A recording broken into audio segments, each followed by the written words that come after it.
जो अपना संस्कृत का सिलेबस है उसमें शब्द रूप आते हैं। देखो शब्द रूप ना अप्रॉक्सीमेटली आपके एग्जाम में 10 मार्क्स कवर करते हैं। अब इसमें क्या होता है, कोई भी आपको शब्द रूप लिखना आ जाएगा और आपको वो कंप्लीट लिखना है, या फिर कोई भी एक पार्ट बोल सकते हैं कि उसका प्रथमा, जैसे कि राम का प्रथमा बताओ या फिर राम का तृतीया बताओ। तो आपको ये जो शब्द रूप है ये कंप्लीट याद होने चाहिए। तो शब्द रूप याद करने के लिए सबसे पहले हमारे सिलेबस में बहुत सारे शब्द रूप हैं, हम उनको ना ट्रिक से याद करने की कोशिश करेंगे, थोड़ा लॉजिक भी लगाएंगे। सबसे पहले हम करेंगे अकारांत शब्द रूप।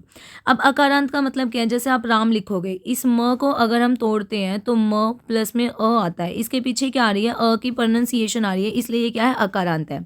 अब इसमें जो पुल्लिंग है वो राम है, बला जो है वो क्या है, बला है, और उसके अलावा क्या है, फल है। ये क्या है हमारे पास, स्त्रीलिंग है, और ये क्या हमारे पास नपुंसकलिंग है।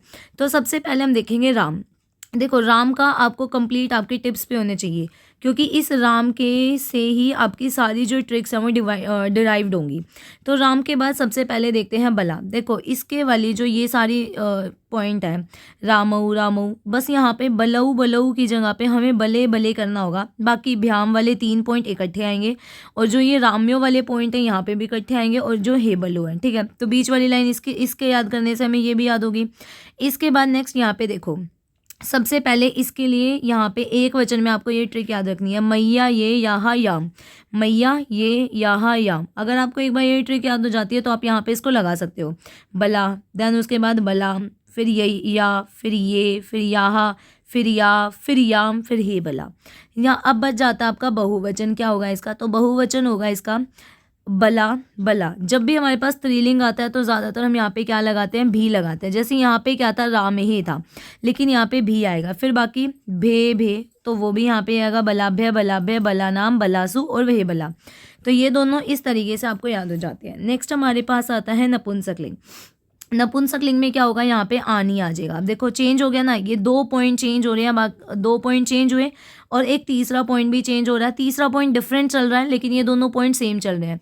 देखो यहाँ पे डिफरेंट था, यहाँ पे दोनों सेम हो गए। नपुंसकलिंग में क्या बन गया, फलानी फलानी, और यहाँ पे क्या बन जाएगा, फले। बाकी वही सेम है जो वहाँ पे ऊपर से हम पढ़ते आए हुए हैं।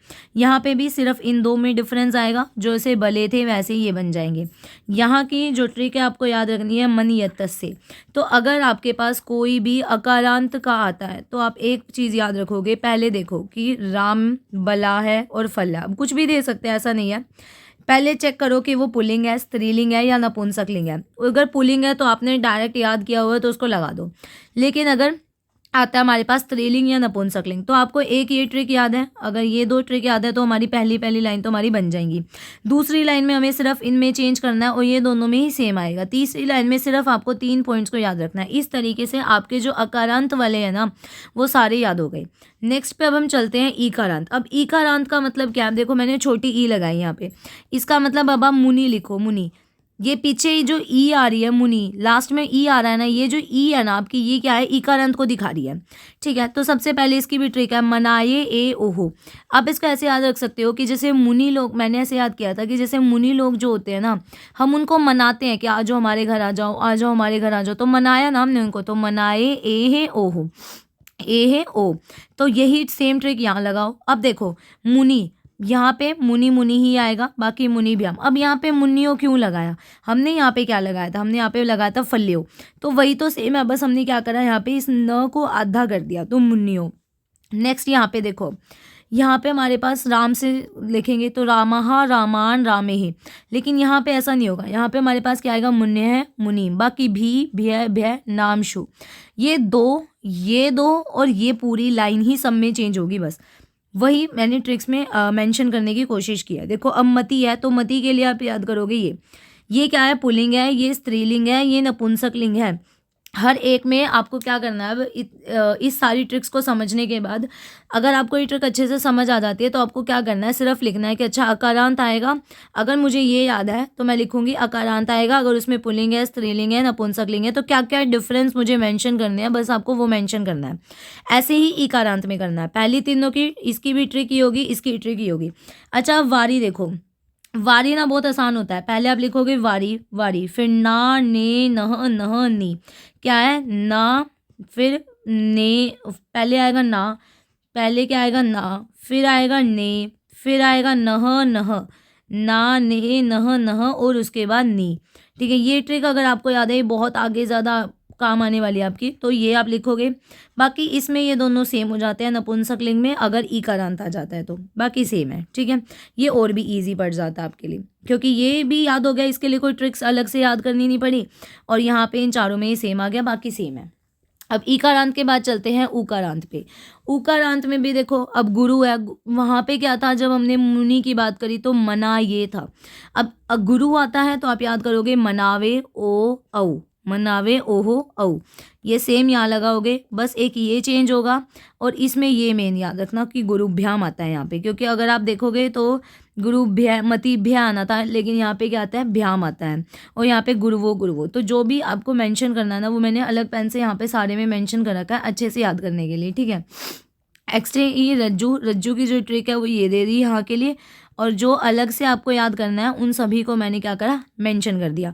तो अब आपको सिर्फ ये याद रखना है कि अच्छा, अगर उकारांत आता है तो हमें ये ट्रिक याद करनी है, अगर इकारांत आ रहा है, अकारांत आ रहा है, तो हमें क्या क्या ट्रिक्स याद करनी है। नेक्स्ट देखो, अब रिकारांत। रिकारांत इंपॉर्टेंट होता है, इसमें सबसे पहले पितरी होता है, मातृ होता है। तो इसमें पितरा जो होता है ना, वो तो आसान हो गया, पिता, पितरम, पितरा, पितरे, पितु, पितुः, पितरी। जब आप इनको याद करोगे ना, जिस सीक्वेंस में मैं बता रही हूँ, इसी सीक्वेंस में अगर आप इनको याद करते जाओगे ना, तो आपको अपने आप ही इनमें कुछ ना कुछ सिमिलैरिटीज़ और क्या क्या डिफरेंस आ रहे हैं ना, वो देखने को मिल जाएंगे। और आपके लिए तो मैंने सारे डिफरेंस अलग अलग हर जगह से मैं मेंशन कर दिए हैं। ठीक है, तो देखो, अब जो दूसरे वाली लाइन होगी वो ज़्यादातर सेम रहती है, इसमें ये सारा पॉइंट सेम रहेगा, बस ये दो में फ़र्क होगा। अब रिकारांत में दोनों में क्या फ़र्क होता है, देखो ये सेम है, ये सेम है, लेकिन यहाँ पे मात्र ह बनता है और यहाँ पे पितरीन बनता है, और यहाँ पे पितरो पितरो मात्रो मात्रो, बाकी सारा सेम। और इसकी ट्रिक ये रही, रम त्रा त्रे त्रुई, ये दोनों में चल रही है। ठीक है, तो दोनों की यही सेम ट्रिक काम करेगी, पितरो पितरो मात्रो मात्रो आएगा बस। और यहाँ पे इन दोनों में मेन एक डिफरेंस ये है, ये वाले पॉइंट का, बस और कोई डिफरेंस नहीं है। ठीक है, तो ये डिफरेंस ज़रूर याद रखना इन दोनों में। नेक्स्ट आता है बड़ा इकारांत। अब बड़ा इकारांत में हम पढ़ेंगे स्त्रीलिंग, दैट इज धमनी। ये धमनी बहुत इंपॉर्टेंट होता है, क्योंकि ये अकेला ही होता है। तो इसकी ट्रिक याद करो कि मैया ये यहाँ, मैया ये यहाँ या, ये ट्रिक आप सेम यहाँ पे लगाओगे, बाकी इसमें कुछ नहीं याद करना। एक आपको सिर्फ ये याद रखना है कि अगर बड़ी इकारांत आ जाए तो हमें यहाँ पे धमनी लिखना है, बस। ऐसे ही अब आ जाता है उकारांत स्त्रीलिंग। उकारांत स्त्रीलिंग में वर्षाभु होता है, तो सेम ये लिखना है जो हमारी वो बनती है, और उसके बाद एक ये मेंशन याद रखना है, एक यहाँ पे याद रखना कि वर्षाभून आता है, बस। नेक्स्ट आता है नकारांत पुल्लिंग। अब ये जो नकारांत पुल्लिंग होता है ना, वो सेम होता है वारी के जैसा, जैसा हमने वारी लिखा था, बस जहाँ जहाँ डिफरेंस है वो मैंने आपके लिए देखो यहाँ पे मेंशन कर दिया है। इसके बाद आता है वर्तमान। ये नपुंसकलिंग होता है, ये भी वारी के जैसा होता है, जहाँ डिफरेंस था वो मैंने इसमें मेंशन कर दिया है, ये 3 पॉइंट्स पे। नेक्स्ट आता है सकारांत पुल्लिंग। इतने ज़्यादा डिटेल में आपको करने की ज़रूरत नहीं है, पर फिर भी अगर आप चाहो तो कर सकते हो, क्योंकि मैंने किए थे तो मैंने इसमें सारे मेंशन कर दिए। देखो सर, अब इसके बाद क्या आता है चंद्रमस। चंद्रमस सेम एज वारी, क्योंकि मैंने आपको बताया था कि वारी बहुत इंपॉर्टेंट होता है, आगे ज़्यादातर जो होंगे वो सारे हमारे इससे मैच खाएंगे। चंद्रमस भी वारी के जैसा होता है, डिफरेंस जो होते हैं वो मैंने आपको बता दिए। ऐसे ही जलोकस स्त्रीलिंग होता है, स्त्रोतस नपुंसकलिंग होता है। इनमें जो जो डिफरेंस है वो सारे मेंशन कर रखे हैं कि कहाँ बड़ी ई लगानी है, कहाँ छोटी ई लगानी है, वो सब मेंशन है इसमें। नेक्स्ट आता है हमारे पास तकारांत। अब तकारांत जो पुल्लिंग होता है वो होता है मरुत, और स्त्रीलिंग होता है यौशित, और जगत होता है नपुंसकलिंग।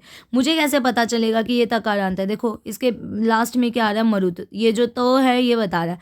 अब कोई ये बोलेगा कि त के हिसाब से तो ये अकारांत भी होना चाहिए, लेकिन ये देखो ना कि त के नीचे हलंत लगा है, मतलब ये त आधा है।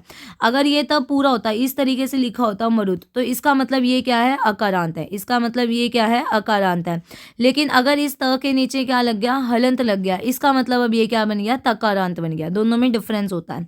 ठीक है, अब पुल्लिंग में देखो मरुत है, मरुत में हमने सेम ये लगाना है, ज़्यादा इसमें भी कोई डिफरेंस नहीं है। बट भ के साथ ना अगर द आ जाता है त की जगह पे, भ के साथ ना ज़्यादातर द लगाया जाता है जब त की जगह पे, बस ये याद रखना। जैसे यहाँ पे मरुत भी बनना था, लेकिन क्योंकि यहाँ पे भ आ गया इसलिए द लगा दिया, मरुत भी लगा दिया।